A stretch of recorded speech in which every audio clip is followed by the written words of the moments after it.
Tayo pa yung magpe-pray na po, and then afterwards ay dadako na po tayo sa reason po kung bakit po tayo nagbi-believers breakfast para po sa mensahe, makapakinig ng mensahe ng ating pong Panginoon ngayong umaga. So sige po, tayo pa yung manalangin.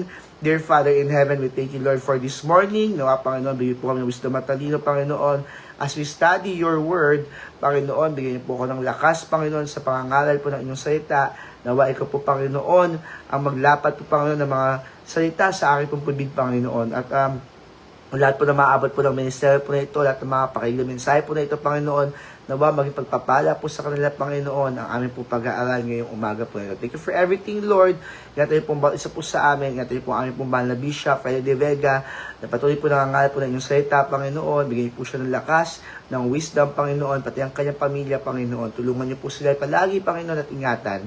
Ngayon, Panginoon, ang bawat isa po sa amin, kung meron man sa amin po na nabibigatan, Panginoon, meron po na mga problema, Panginoon, meron po may karamdaman, at kung ano man pong pinagdadaanan po ng bawat isa sa amin pong tahak bilang isang Kristiyano, ay ikaw, Panginoon, nagbigay ng solusyon, ng kasagutan sa aming pong mga panalangin, kagalingan sa aming pong mga karamdaman, kapatawaran, Panginoon, sa aming pong mga kasalanan. Thank you for everything, Lord. We praise you, we honor you. In Jesus' name we pray. Amen and amen. Ayan po. So, sige po. Habang tayo po ay nangangaral, pwede niyo po itag ang inyong pong mga kasama para po sila po ay makapakinig din po. Yung mga gusto po makapakinig po ng salita ng Diyos. At ang ating po pag-aaralan po, ngayong umaga po ito, the message that we are going to study this morning will come from John chapter 6. Ang topic po natin, o ang mensahe po natin ay pinamagatan ko pong, will you also go away? Will ye also go away? Ayan po. So, mula po sa John chapter 6, simulan po natin sa verse 66 to 69. John chapter 6, verse 66 to 69. Ang sabi po sa salita ng Diyos, from that time, many of his disciples went back and walked no more with him. Then said Jesus unto the 12, will ye also go away? Yan po yung ang title po ng ating pumensahe. Will ye also go away? Then Simon Peter answered him, Lord, to whom shall we go? Thou hast the words of eternal life, and we believe and are sure that thou art that Christ, the Son of the living God. Ulitin ko lang po yung verse 69. Ang sabi po ni Apostle Peter, o ni Simon Peter, and we believe and are sure that thou art that Christ, the Son of the living God. Will ye also go away? Isang katanungan po ng ating pong Panginoong Hesus, matapos siyang maranasan na siya po ay sundan ng mga malalaking madla, ngunit nung siya po ay nagturo ng katotohanan, iniwan po siya ng marami pong mga tao. Ilan po sa atin dito po ang nakaranas na pong maiwan po ng tao? Ilan po sa atin dito ang makaranas, di ba po, na meron po tayong mga kasama sa buhay, ngunit sila po ay lumisan sa ating pong buhay. Maaring dahil po sa hindi pagkakaintindihan, mga kaibigan na ating pong nakaalitan, mga kapamilya na tayo po'y iniwan, whether dahil may nangyaring problema o dahil kinuha na sila ng may kapal. So, lahat po tayo nakaranas po, naiwan din po ng tao, no? Iwan ng ating mga minamahal sa buhay. At ang dating Panginoong Hesus ay nagtanong po sa kanya pong mga disipulo. Ang sabi po niya, kayo rin ba ay lilisan? Will ye also go away? Sabi po sa verse 66, from that time, many of his disciples went back and walked no more with him. Marami po sa kanyang mga tagasunod ang bumalik na sa kanilang mga tahanan at hindi na lumakad kasama ng ating Panginoong Hesus. Ito po ay masakit na tanong mula po sa ating pong Panginoong Hesus. Ito po ay tanong na merong puso, may damdamin. Pagtatanong sa kanyang mga natitirang disipulo, sa kanyang natitirang mga tagasunod, na kayo rin ba ay uuwi? Kayo rin ba ay lilisan? Ako rin ba ay inyong iiwan? Ang John chapter 6, nagbibigay po sa atin ng napakahabang, di ba, chronicle po, or pag-record po, ng ilan po sa mga turo po ng ating pong Panginoong Hesus. At makikita din natin kung anong klase pong madla ang sumunod po sa ating pong Panginoong Hesus. Pagkatapos niyang sabihin sa mga tao na siya ang tinapay ng buhay, that He is the bread of life, nagbulungan po ang crowd. Sila po ay mga nag-usap-usap at hindi nila naintindihan kung ano ang gustong sabihin sa kanila ng ating pong Panginoong Hesus. After sabihin ng Panginoon that I am the bread that came from heaven, that He is the bread of life, hindi ito naintindihan ng kanya pong mga disciples, ng kanya pong yung mga sumusunod po sa kanya. At pagkatapos po, sila po ay mga nag-usap-usap, nag-murmur, and then they went back and walked with Him no more. Maaring may mga tanong sila, di ba? May mga katanungan, di nila na-perceive ang gustong sabihin ng Panginoong Hesus. Akala nila, di ba, yung kakainin ba nila ang Panginoong Hesus? Niloloko ba sila ng Panginoong Hesus?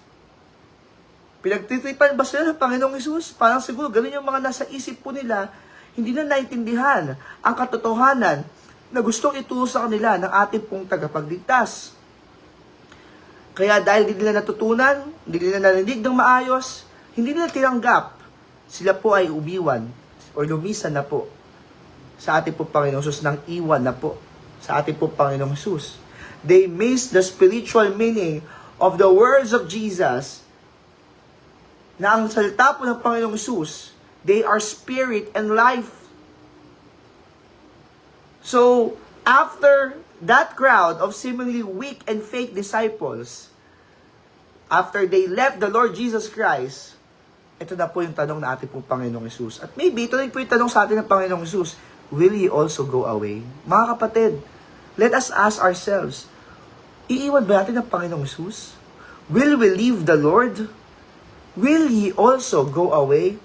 Kaya nga po natatandaan ko po, no, yung isa sa mga preaching po natin pong mahal na bishop, na yung crowd po na sumusunod po sa Panginoong Hesus, maaring sila po ay miracle followers. Maaring sila po ay meat followers. So ito yung mga tao na gusto lang makita ng himala. Ito po yung mga tao na gusto lang makakain. Meat followers. Tignan nila kung ano pong mga pagkain ang pwede nilang makain sa habang po sila sumusunod sa Panginoong Hesus. Or sila po, yung mga message followers, na talagang mensahe ng Panginoon yung kanila pong gustong marinig. Gusto po nilang sundan ng Panginoong Hesus dahil sa mensahe na gagaling sa Diyos.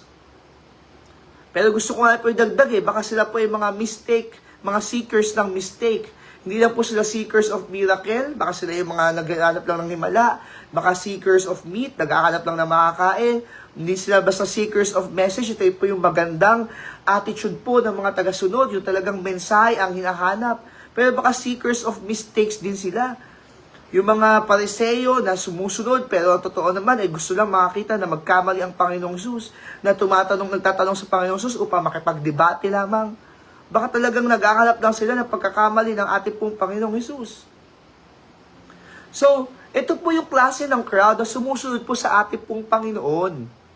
Ngayon, sa panahon natin ngayon, maaring may ganito ding crowd na pumupunta sa church. Pumupunta lamang sila sa church dahil gusto lang makakita ng himala. Gusto lang makakita ng something na mag-entertain sa kanila. Baka naman pumupunta lamang sa church, pumupunta lamang po sa gawain para makikain. Diba? Pwede din naman po yan. Baka may masarap na nagluluto sa church. Sa Living Water po, pagkatapos po ng morning service, hindi na po umuwi po yung mga members. Either kumakain po sa mga nearby fast food chains, o baka nagluluto na lang po at kumakain sa masampung kumakain dun po sa church mismo. So, siguro naman po, wala naman po sa Living Water na nag-stay po sa church para lang po, alam niyo po, para kumain po ng mga masasarap na luto ng mga nagpe-prepare po doon. Pero, ganun po yung naging aming pong sistema po sa Living Water. May mga nagluluto po dyan. At, ayun nga po, nakikinabang din po ang inyong lingkod bilang pastor dahil, syempre, nagbibigay din po sila ng pagkain. So, ayun po, nakakain po tayo ng masarap pag Sunday. Anyway, ayun po, baka, di ba po, ganyan po yung klase ng crowd din po natin sa panahon natin ngayon. Baka dahil lang sa papakain sa atin, baka may libreng pakain pagkatapos, baka naman po, di ba, gusto lang ma-entertain, katulad ng mga miracle seekers na gusto lang makita ng wow, amazing na mga ginagawa ng ating pong Panginoon. O kaya baka, di ba, totoo naman, yung pagpunta po sa church, gusto talaga makapakinig na salita ng Diyos. Sapagkat mga kapatid, the reason that we are going to church, the reason that we want to go to the church and worship God, ang pinaka-importante po doon, sabi natin, ang pinaka-importanting aspeto ng ating pong paglilingkod ay yung pakikinig po ng salita ng Diyos at pangangaral ng salita ng Diyos. At yun nga po, no, hindi lahat yun ang reason kung bakit na doon po sila sumusunod sa Panginoon. Pero sa atin po, dapat yun po ang ating pong reason. So, bakit po ba yung ilang mga tao, lalo sa panahon po ng Panginoong Hesus, bakit pa ng panahon na yun ay nilisa nila ang Panginoong Hesus? Why do some people, di ba, leave Jesus Christ during that time? Ang una pong reason, number one, sana po ready na po kayo, no? If you are taking notes, ito po ang ating pong number one. Why some people left Jesus? Number one, because they can't accept Him as Messiah. Hindi po nila matanggap si Jesus Christ bilang isang Messiah. Okay, they couldn't bear the truth that Jesus Christ is the Messiah. Some of them are just fan of the miracles, and they say and they fail to see the purpose kung bakit po nandito po ang Panginoong Hesus. So, yung iba yung fan of miracles lang. Gusto lang makita ng mga mirakulo. Gusto ma-amaze doon sa mga mirakulo. Kaya sumusunod sila sa Panginoong Hesus. Some people wouldn't stay with Jesus because they just see their earthly needs and not their eternal need. Kaya mga kapatid, itong panahon na yon, nung panahon po na yon, ang nakikita nila, earthly needs lang nila, not their eternal needs. The reason why Jesus came here on earth to fulfill and satisfy our eternal needs. Kaya nga before po ng John chapter 6, verse 66, yung ating pong main verses, bread of life po ang tinutukoy po doon. Upang wag na po tayong magutom. Spiritual po ang pinag-uusapan po doon at hindi literal. These people, they look for a miracle to change their lives. They look for a miracle to have their lives changed. But they failed to see the gruesome afterlife waiting for them. Gusto nilang mabago yung kanila pong buhay sa pamamagitan ng pagtingin po sa mga himala. Pero ang hindi nila nakita, yung mabago yung kanilang buhay afterwards. Meron pa pong afterlife na mas kailangang paghandaan ng tao, and they failed to accept that. They failed to see that. Bakit po nila iniwan si Jesus Christ? They can't accept Him as Messiah. Hindi nila natanggap bilang Mesiyas si Jesus Christ. Pangalawa, they are not after His message. Hindi po sila nandoon para po sa mensahe ng Panginoong Hesus. Some of them were just curious. Some of them, they just want to be entertained. Some of them were waiting for the opportunity to discredit and even kill the Lord Jesus Christ. One day, di ba, alam po natin sa pag-aaral po ng salita ng Diyos, sa mga na-record po, na nakalagay po sa New Testament, one day, they were welcoming the Lord Jesus Christ to Jerusalem. May dala pa silang palaspas. Remember that story? Sa pamamagitan ng asno, pumasok ang Panginoon, yung triumphal entry ng ating pong Panginoon. They were welcoming the Lord Jesus Christ one day, and then the next day, they were hanging Him on the cross. They were laughing at the Lord Jesus Christ. Nung nakalaan, kahapon lang, they were welcoming the Lord Jesus Christ with praises, with worship. The next day, they were swearing on the Lord Jesus Christ. They were laughing at Him. They were mocking Him. Yan po ang tao. Yan ang nature po ng tao. Kaya nga, totoo po yung sinasabi, people change. Ang tao nagbabago-bago. Minsan, nandyan yan sa piling mo na ini-encourage ka, pinapalakas ka. Mamaya, yan yung discourager mo. Totoo po yan. Nagbabago-bago po ang tao. Buti nila po ang Panginoon natin, di nagbabago. Buti nila po ang Panginoon po natin, He never changes.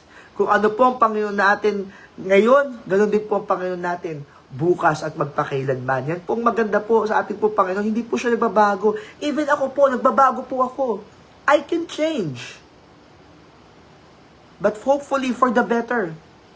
Pero hindi ko po inaalis sa akin pong isipan sa ang reality di ba, sa akin pong isipan, sa reality, na pwede rin ako magbago. Kaya nga, ang akin pong laging iniisip, di ba, lagi po tayo nag-a-assess sa ating pong, nag-a-assess po tayo sa ating pong buhay, di ba, kung ako ba'y bumubuti, baka mamaya, di ba, yung aking mga actions, baka yumayabang na tayo.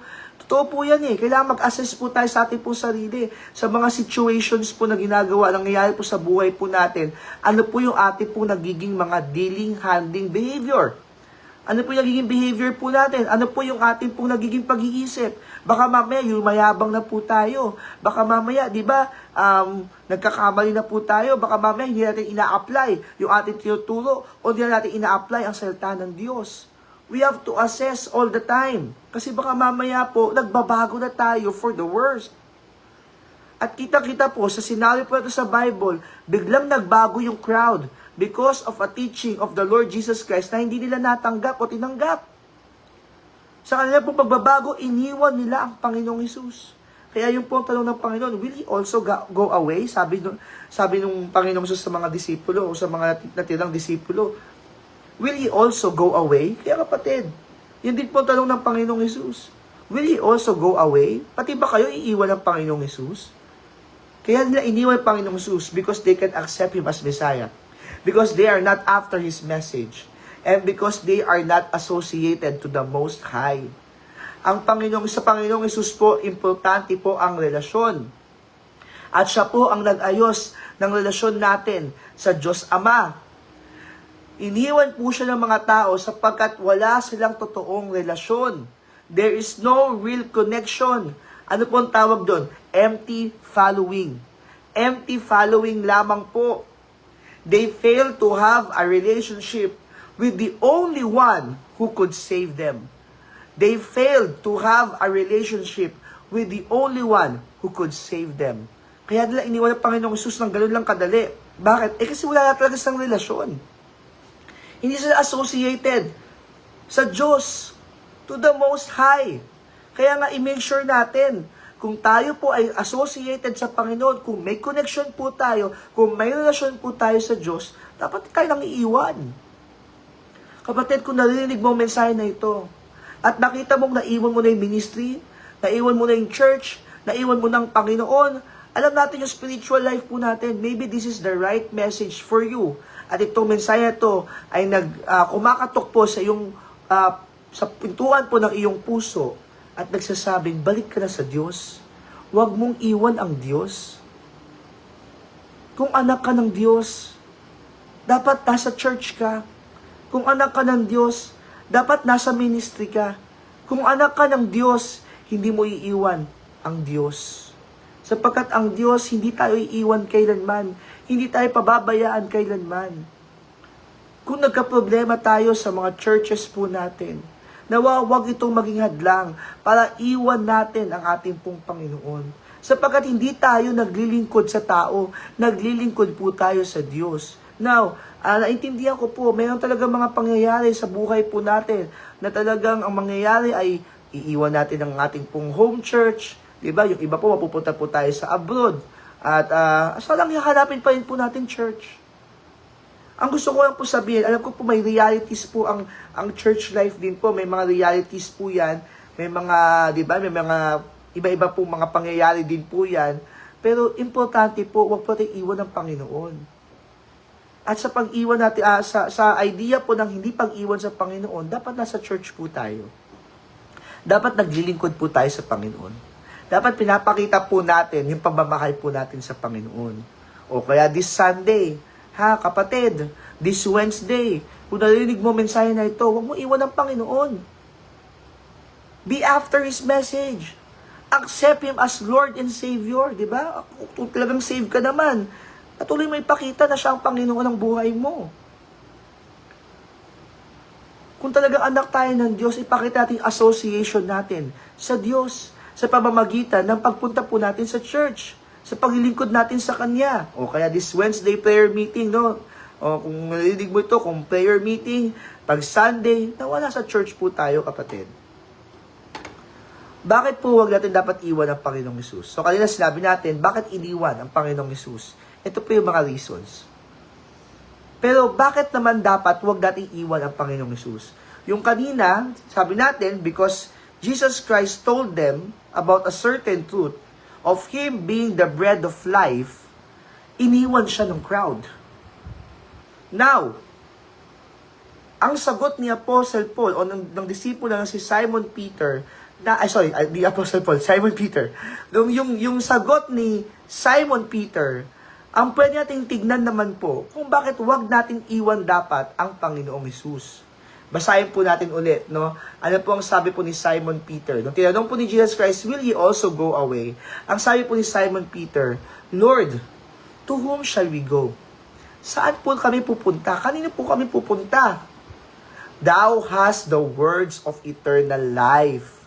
And we believe and are sure that thou art that Christ, the Son of the living God. Napakaganda po ng response ni Simon Peter. And this is the reason why we shouldn't leave the Lord Jesus Christ. Number one, because He is our connection to the Father. Because He is our connection to the Father. Sabi ko po kanina, kaya iniwan ng mga tao si Jesus Christ because they are not associated to the Most High. Because they are not associated to the Father. Wala sila totoong relasyon sa Panginoong Hesus. Maaaring hindi talaga sila save. Pero tayo pong mga ligtas, kaya natin hindi iiwan ng Panginoong Hesus because siya ang connection natin sa Ama. And we know, ang sabi po ng Bible, Our Father which art in heaven. Ang ating Ama sa kalangitan.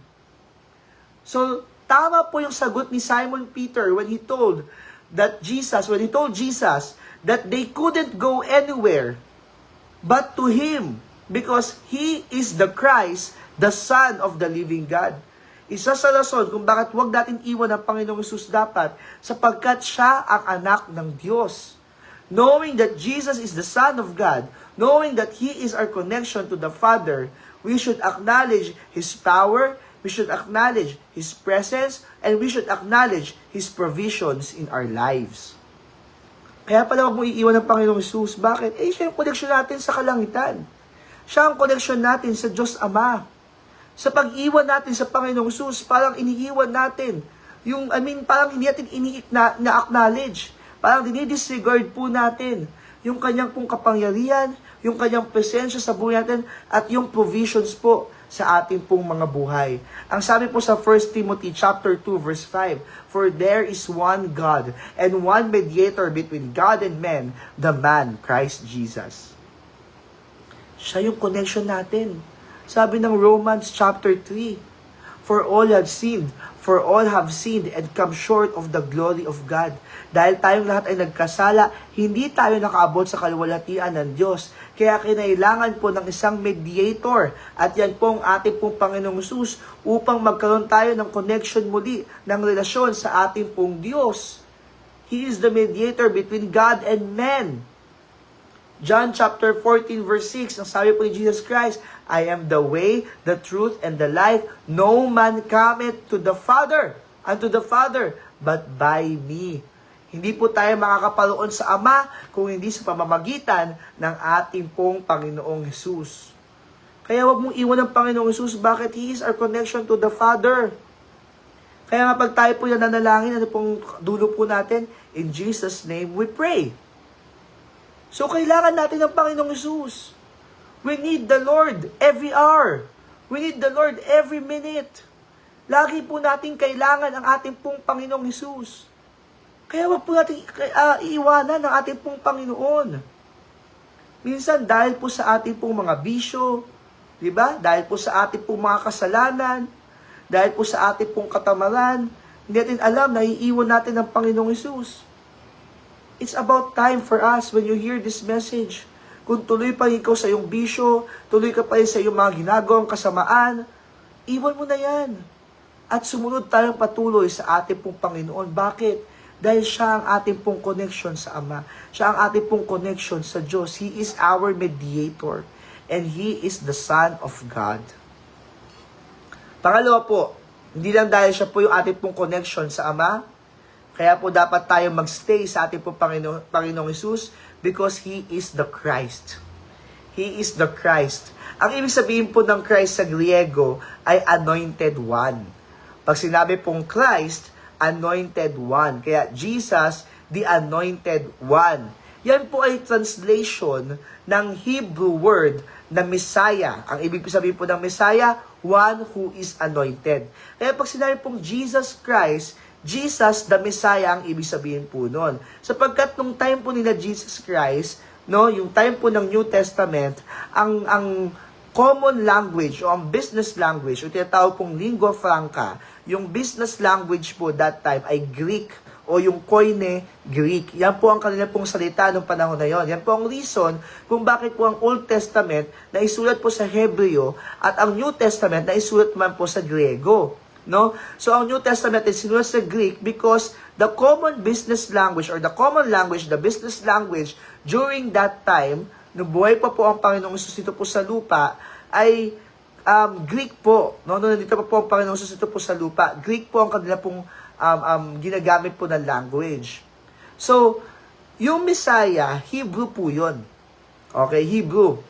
Sa Greek, Christ po ang translation. Christos, Christ. Kaya yung Jesus Christ, ang ibig sabihin po yan, Jesus the Messiah. Jesus the Anointed One. So, ano po pinapakita po nun?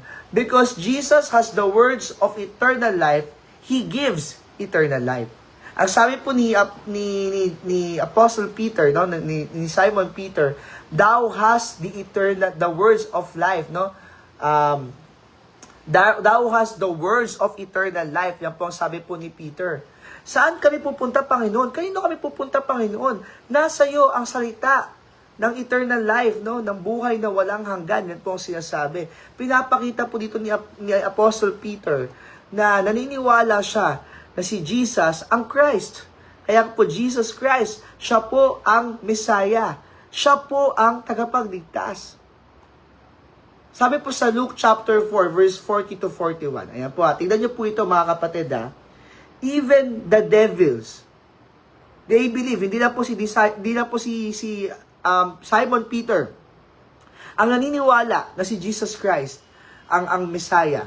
Even the devils believe that Jesus is the Christ. Sabi po sa Luke 4:40 to 41. Now when the sun was setting, all they that had any sick with diverse diseases brought them unto him, and he laid his hands on every one of them, and he healed them. And devils also came out of many, crying out and saying, Thou art Christ, the Son of God. Imagine that. Even the devils, they are claiming that Jesus is the Messiah, that Jesus is the Anointed One, Jesus is the Christ, the Son of God. And he, rebuking them, suffered them not to speak, for they knew that he was Christ. Hindi na po yung mga devil, even the angels ay kinlaim din po na si Jesus po ang Christ. Luke chapter 2 verse 8 to 11. And there were in the same country shepherds abiding in the field, keeping watch over their flock by night. And lo, the angel of the Lord came upon them, and the glory of the Lord shone round about them, and they were sore afraid. And the angel said unto them, Fear not, for behold, I bring you good tidings of great joy, which shall be to all people. For unto you is born this day in the city of David a Savior, which is Christ the Lord. Yan po ang sabi naman po ng angel, that Jesus is Christ the Lord. Nung time po na si Jesus Christ po ay sa sinapupunan pa po ni Mary, ang sabi po ng Bible, no, papangalanan po siyang Jesus. Nung time po na in-announce po ng angel rather. Nung time na in-announce po ng angel kay Mary na siya po ay magdadalang tao, no, magdadalang tao pa lang po. Ang sabi po doon, and she shall bring forth a son, and thou shalt call his name Jesus, for he shall save his people from their sins. Ngayon po, alam po natin na ang ibig sabihin po ng pagiging Christ ni Jesus, ang ibig sabihin po ng pagiging Messiah ni Jesus, ay siya po ang tagapagligtas. Siya po ang magbibigay sa atin ng kaligtasan. Ang sabi po ni Apostle John later on, 1 John chapter 4 verse 14, and we have seen and do testify that the Father sent the Son to be the Savior of the world. Kaya tingnan niyo po mga kapatid, mula pa lang po na nung pinangako pa lang po, magdadalang tao si Mary, ang sinabi na po, papangalanan siyang Jesus, ang ibig sabihin po ng Jesus, Savior. Kaya pa ang sinasabi po, Savior, the Anointed One, ganun yung meaning po ng pangalan ni Jesus Christ. Ang ibig sabihin po ng Jesus, Savior. Because He shall save His people from sins, from their sins. Sabi po ni Apostle John sa 1 John chapter 4 verse 14, He is the Savior of the world. Ang sabi po ng angel doon sa mga shepherd, He is Christ the Lord. Ang sabi po ng mga devil, He is Christ, the Son of God. Ang sabi po ni Peter, He is that Christ, the Son of the living God. Kaya huwag mong iwan ang Panginoon. Nakita mo, dapat yung status na sa buhay po natin. Huwag po nating iwan ang Panginoon sapagkat siya po yung ating pong tagapagligtas. Siya po yung ibinigay ng Diyos para po sa ating pong mga buhay upang tayo po ay maligtas sa ating pong mga kasalanan. Siya po ay nagbigay ng kanyang sariling buhay upang tayo po ay magkaroon ng buhay na walang hanggan. Dapat po pupunta po tayo sa impyerno eh. Yun po yung ating pong direksyon. Yun po yung ating pong tungo. Buti na lamang po, no? Buti na lamang po, may Jesus Christ na bumaba po sa lupa dahil po sa pag-ibig po niya sa sanglibutan, pag-ibig ng Diyos sa sanglibutan, ibinigay niya ang kanyang buhay upang ang lahat ng mananampalataya sa kanya ay huwag mapahamak, bagkus magkaroon ng buhay na walang hanggan. Don't leave the Lord. Bakit? Because He is our connection to the Father. Because He is the Christ. Dahil siya yung ating po tagapagligtas. And alam niyo po mga kapatid, hindi natapos ang pagiging tagapagligtas ng Panginoon after natin siya tanggapin. Sa buhay natin at palagi, siya pa rin yung ating pong tagapagligtas. Siya pa rin po yung ating pong Panginoon ng buhay. Pag sabi mo Panginoon, master po yan eh. Siya yung leader ng ating pong buhay. At pag sinabi tagapagligtas, hindi ka lang niya niligtas eternally. Hindi ka lang niya iniligtas mula sa impyerno. Siya rin po ang nagliligtas sa atin mula sa ating pong mga problema, mula sa ating pong mga pangangailangan. Kaya nga po, di ba, i-appreciate po natin. We should appreciate His pardon for our sins. Yung kapatawaran na lagi ibinibigay sa atin na ating pong Panginoon.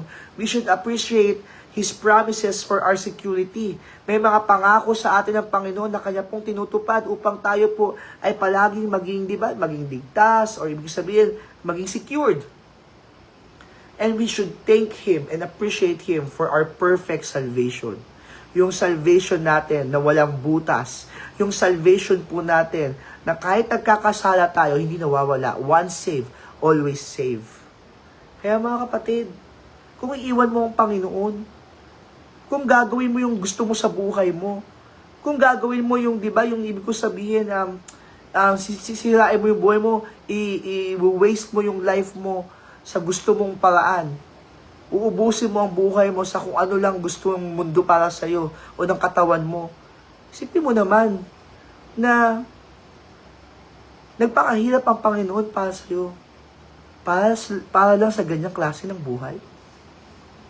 Lagi ko po iniisip na pinaghirapan ako ng Panginoon. Sige nga po, kung kaya niyo po sabihin po, no? Sabihin niyo po, pinaghirapan ako ng Panginoon. Pinaghirapan po tayo ng Panginoon. Buhay po niya ang ibinigay para sa atin. Tapos ito lang isusukli ko sa Panginoon. Ito lang ibibigay ko sa Panginoon. Tapos iiwan ko pa ang Panginoon matapos ang ibigay ang lahat para sa akin. Kaya mga kapatid, mag-isip-isip po tayo. Bago tayo umalis sa church, bago tayo umalis sa ministry, bago natin iwan ang Panginoon, isipin naman po natin yung kaligtasan na natamo natin sa Kanya nang walang bayad, nang libre po, ibinigay niya ang buhay niya para sa atin. Napakadali po ba ng ginawa ng Panginoong Hesus? Hindi po. Yung paghihirap po niya, hindi po yun madali. At kahit lang po yung isipin natin, yung pagpapako niya po sa krus, napakahirap na po yun. Yung mabuhay po ng perpekto. Ilang pong tukso ang dinanas po ng ating pong Panginoong Hesus. Hindi lang naman po sa Diablo po eh. Di ba po, tinukso po siya doon sa wilderness? Pero afterwards po, natigil po ba? Hindi po. Kumilos pa rin po ang Diablo sa mga tao sa paligid po niya. In fact, pwede pong ma-discourage ang Panginoon dahil po sa pag-iwan ng crowd sa Kanya. Pag-iwan po ng mga sumusunod sa Kanya, yung mga nagsasabing disipulo ng Panginoon, pero iniwan din pala siya. Pwedeng ma-discourage ang Panginoon, pwedeng magalit ang Panginoon at huwag lang siya maging tagapagligtas ng mga tao. Sa ilang beses na nawalan po ng pananampalataya ang mga disipulo po niya, imagine niyo po, kasama na nila ang Panginoon doon po di ba, sa nasakyan po nila na barko ng bangka po, di ba? Tapos nung nagkaroon po ng bagyo, ang sabi pa rin sila sa Panginoon, Panginoon, cares that thou that we perish? Wala ka bang pakialam na mamamatay na tayo? Yan pa rin po ang kanila pong paratang sa atin po, Panginoon, sapagkat ang Panginoon natin natutulog. Imagine nyo po ang gusto ipakita ng Panginoon na kahit sa gitna ng bagyo, pwede kang matulog. Bakit po? Kasi kasama natin ang Panginoon. Tapos gusto po natin iwan ng Panginoon. Samantalang kaya kanyang paalisin o tanggalin sa iyong problema. Kaya kanyang tanggalin sa iyong pinagdadaanan. Gaano man kabagat ito, kaya kang tanggalin ng Panginoon dyan, tapos gusto mong iwan ng Panginoon. Tandaan niyo po, pinaghirapan tayo ng Panginoon. Hindi lang basta sa krus ng Kalbaryo, yung buong buhay niya dito sa lupa. May kalaki po yun na effort, malaking effort, patinding effort. Sapagkat kailangan niyang ingatan ang kanyang laka dito po sa lupa upang maging perpekto. Alam mo po, di naman po mahirap sa Panginoon dahil Panginoon po siya. No? Wala naman pong mahirap talaga sa Kanya. Pero nung dinagdag sa Kanya ang pagiging tao, no? Naranasan niya ang pagiging tao. At kung tayo nahirapan, sigurado sa pagiging tao ng Panginoon, nahirapan din po siya. Kaya nga sa krus ng Kalbaryo, hindi po madali po yun. Yung lakad po na nangyari po dito po sa lupa, diba, yung pinagdaanan po ng Panginoon, hindi po yun madali. Naiwan niya, hubalin niya ang glory ng pagiging Diyos upang maging tao kasama po natin, upang maranasan ng pagiging tao, upang magligtas ng tao. Hindi po yun madali. Kaya kapatid, pinaghirapan ka ng Diyos. Nawa sana, di ba? Kung mayroon din man tayong paghihirap sa buhay na ito, yun yung effort, yung hard work sana para sa Panginoon, yung labor sana para sa Panginoon. So again, huwag mong iwan ng Panginoon because He is our connection to the Father. Huwag mong iwan ng Panginoon because He is the Christ. He is your Savior. He is your Lord. Okay?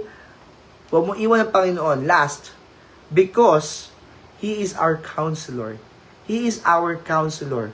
Guide po natin siya. Kaya sabi po ni Apostle Peter, to whom shall we go? Thou hast the words of the eternal life. There was the words of eternal life. Ang sabi po ni Peter, kanino po kami pupunta? Kay Jesus Christ lamang talaga. Bakit? Siya yung ating pong counselor. Siya po yung ating guide. There is no other way. There is no other option. There is no other choice but the Lord Jesus Christ.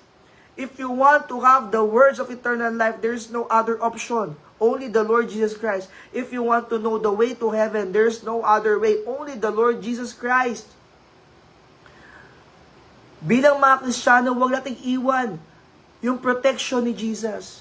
Huwag nating iwan yung passion natin para kay Jesus. At huwag nating iwan yung path ng ating pong Panginoong Hesus.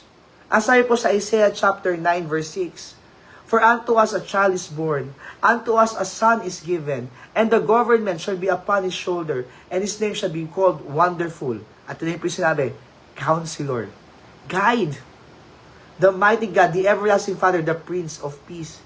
Yan po ang pinangako po sa atin. Ang ating po Panginoon, ating po magiging counselor, ating po magiging guide.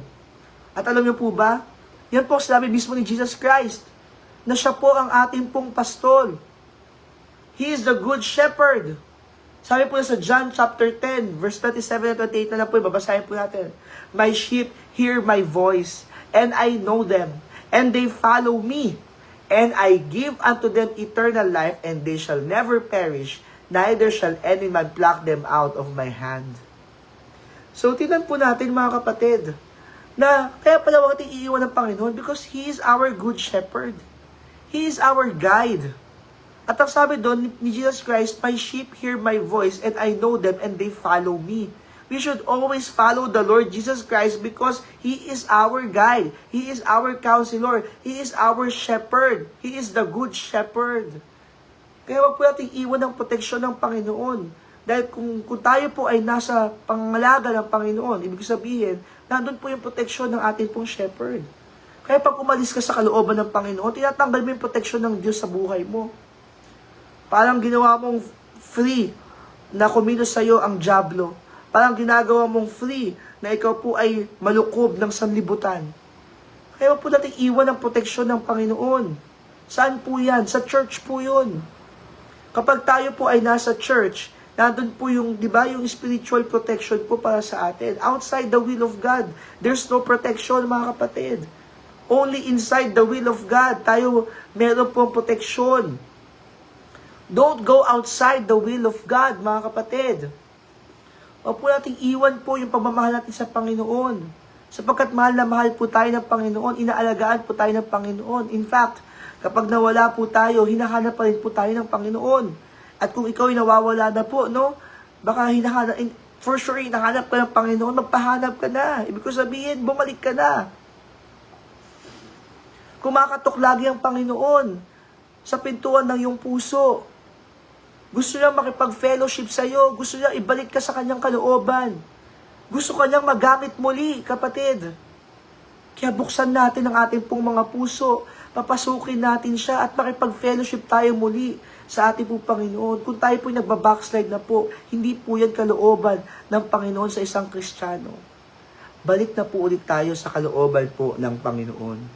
And be counseled again by the Lord. Huwag po natin iwan ng Panginoon. Bakit po? Siya ang ating pong naging koneksyon sa Ama. Siya po ang ating pong mediator. He is our Savior. He is our Christ. And He is our counselor. He will guide us in our lives. Kaya wag po natin iwan ng Panginoon. Kasi kapag iniwan natin ng Panginoon, parang kang tupang ligaw. Diba? Sabi ng kanta, parang kang isang tupang ligaw. Hindi mo alam kung saan ang direksyon mo.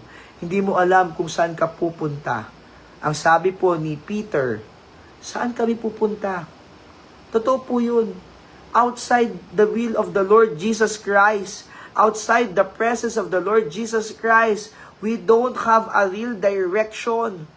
We don't really know where to go. And maybe we are going to destruction. Kaya nga si Peter, napaka-wise po niya nung sinabi niya, to whom shall we go? Thou hast the words of eternal life. And he is very sure that the Lord Jesus Christ, He is that Christ, the Son of the living God. Nawa po itong mensahe po na ito ay nagturo po sa atin, nagpaalala po sa atin, nag-encourage po sa atin, nag-rebuke po sa atin. Baka mamaya, iniiwan mo na ang Panginoon. Baka mamaya, pupunta ka na sa backsliding. Ito po ang magandang mensahe para po, di ba, maibalik tayo muli sa paglilingkod sa Panginoon. Maibalik tayo muli sa kalooban ng Panginoon. Ang tanong sa iyo ng Panginoon ngayong umaga na ito, will He also go away? Pati ba naman ikaw, iiwan mo ang Panginoon? Nawa po, ang sagot po natin, hindi po Panginoon. Saan po kami pupunta? Kanino po kami pupunta? Nasa iyo po ang salita ng buhay. Tayo po'y manalangin. Dear Father in Heaven, sa Panginoon, sabi po natapos sa Believer's Breakfast, na Panginoon, ito po mensahe na ito ay amin pong yakapin, Panginoon, na wag nawa dumating sa sitwasyon na iiwan ka namin, Panginoon. Lord, salamat po pinaghirapan niyo po kami. Salamat po, Panginoon, at minahal niyo po kami.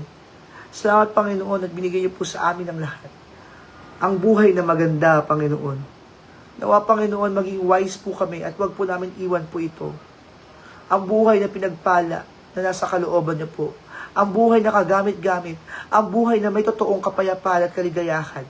Nawa, Panginoon, na po namin ito iiwan, ipagpalit sa temporary na kasiyahan na binibigay ng mundo, sa tukso ng kaaway, o sa kung ano paman, Panginoon. Nawa ang aming pong paglilingkod sa iyo, ang aming pong pagpunta sa aming pong church, ang aming pong pagpaparticipate, Panginoon, sa aming pong church. Talagang ang hinahanap namin ang iyong salita, ang hinahanap namin ang iyong fellowship, Panginoon. Hindi lang dahil sa gusto namin ma-entertain, magpalipas ng oras, o kung ano pa mang dahilan, Panginoon.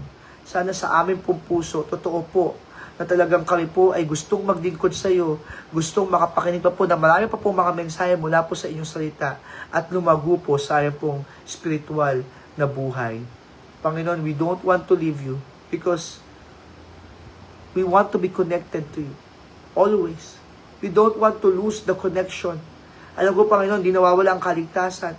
Pero pwedeng mawala ang relasyon, ang init ng relasyon. Hindi nawawala yung pagiging anak namin. Pero pwedeng mawala ang init ng relasyon, Panginoon. Nawa po, wag po ito mawala sa amin. Huwag po namin kayo iwan, Panginoon, sapagkat alam po namin niligtas niyo po kami. Huwag po namin kayo iwan sapagkat alam ko po ginagabayan niyo po kami. Panginoon, tulungan niyo po ang bawat isa po sa amin.